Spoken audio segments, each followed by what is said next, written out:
Alright, welcome back guys, or welcome to your first time here. I'm Vision here with Blind Entertainment, bringing you guys another video. Today I'm going to be giving you guys my cover reveals for Aftershock Comics July releases. So if that's something you're interested in, don't forget to hit subscribe down below and hit the bell icon that way you don't miss any future videos on comics or comic reviews moving forward. Now let's begin. Start off, we got Animosity issue number 16. Now, for those of you who don't know, I'm a huge fan of Animosity. Love this series, and I think it's probably the best one that Aftershock Comics has out right now. And I absolutely love this cover with the blue kind of, I guess you could say like a Starry Night kind of background. I really like that with Jesse and Sander on the cover, and I feel like this cover kind of makes me feel like it's something like symbolic, where they're looking towards the future of the story, what's coming next after this arc. And I'm just interested to see where this story goes. This arc, the first issue is great, and I just can't wait to see what they continue to do with this book. If you're not reading this book, I highly recommend it. It's one of the best books out there. So definitely, if you haven't already, definitely check out the first couple trades or hardcover book at your local comic shop today, because I think it's probably one of the best books out there, and you won't be disappointed. So Animosity issue 16 is one of my all-time favorite books. Can't wait for this to come out. Definitely excited. So yeah, Animosity issue 16 is my number one pick for July releases from Aftershock Comics. Next, we got Baby Teeth issue number 12, and I really like this cover. The purple is iffy with me. I do like the red kind of rain blood background. I really love that. Just the purple, I think it kind of blends in well. Just at the same time, though, feels a little off, but I do like it. And then you got Sadie in the rain or the umbrella, and I think she's got Baby Clark there. And I'm just interested to see if this arc ends of her being reunited with him. So I'm just curious to see how that goes. And I'm just curious to see how this arc ends, because this will most likely be the final issue of the second arc. So it'll probably be a big one and very crazy and a lot of stuff happening. So I'm very interested to see what they do with this issue and how it concludes the second arc and how they set up stories to come with the third arc and moving forward with Baby Teeth. So I'm very excited for this issue. One of my favorite books by Aftershock Comics, and I highly recommend this one as well. If you haven't already picked it up at your local comic shop, pick up the first trade. I think it's worth your read. I think it's definitely one of the best books out there. I know it's a bit of a controversial book, so I'm not going to go too much into detail about it, but I definitely recommend it. So Baby Teeth issue number 12 is my next pick for July releases from Aftershock Comics. Next, we got Betrothed issue number 5, and I really like this book. I think it's a good little teen kind of book. It's probably not one that definitely grabs my attention every time I read it, but I definitely enjoy it so far, and I'm interested to see what they do with this book moving forward. I love the kind of color scheme in the background with this cover, so I just really love this book. If you're just looking for something, if you're just looking for something to take your mind off of things, just escapism kind of story, I definitely recommend this. It's definitely, for probably more like a teen-based audience. I do enjoy it, though, and it's something interesting, something new I feel like I haven't seen in a comic in a while, so I definitely really enjoy this book, and it's definitely one I recommend to anybody out there who definitely just kind of wants to escape and just kind of have kind of like an escapism read. So Betrothed issue number 5 is my next pick from the July releases from Aftershock Comics.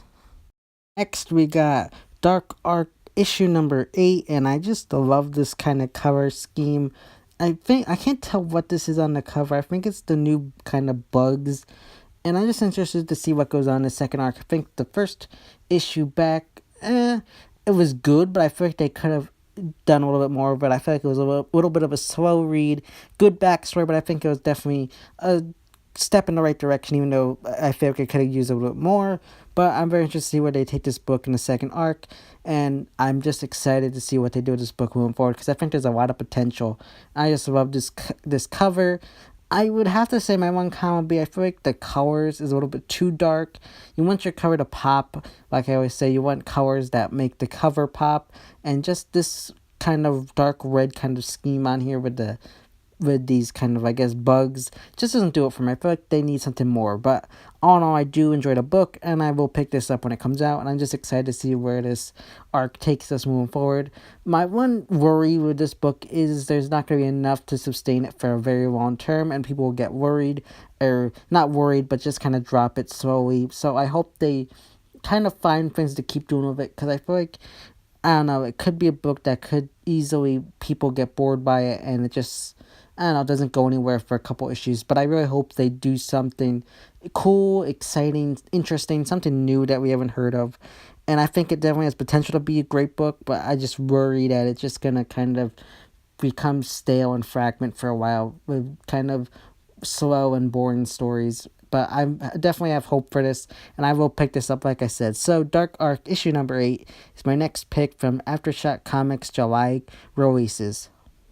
Last, we got The Lost City Explorers, issue number 2. Now, this book hasn't even come out yet, but I already am excited for it, mostly due to the fact that it's by Zach Kaplan, and I really love this guy. He's a brilliant writer, in my opinion. I love Port of Earth and Eclipse from Image Comics, and I just can't wait to see what he does with this book. It's already been on my radar since I saw that it was coming out, I think, in June, and I'm just excited to see what he does with this book moving forward. I think it definitely has potential to be a great image Aftershock book, and I think it definitely could be another hit for them, especially with Zach Kaplan at the helm. I think it definitely has potential to be a great book, but only time will tell.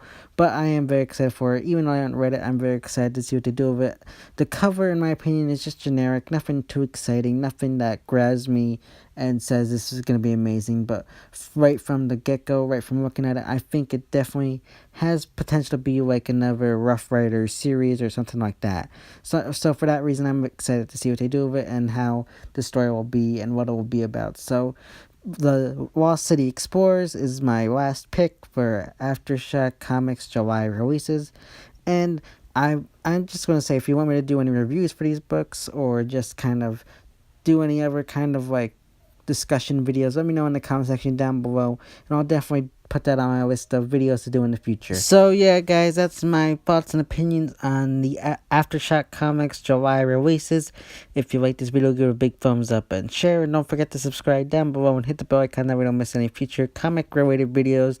This has been Vision here with Blind Entertainment, and I will see you next time.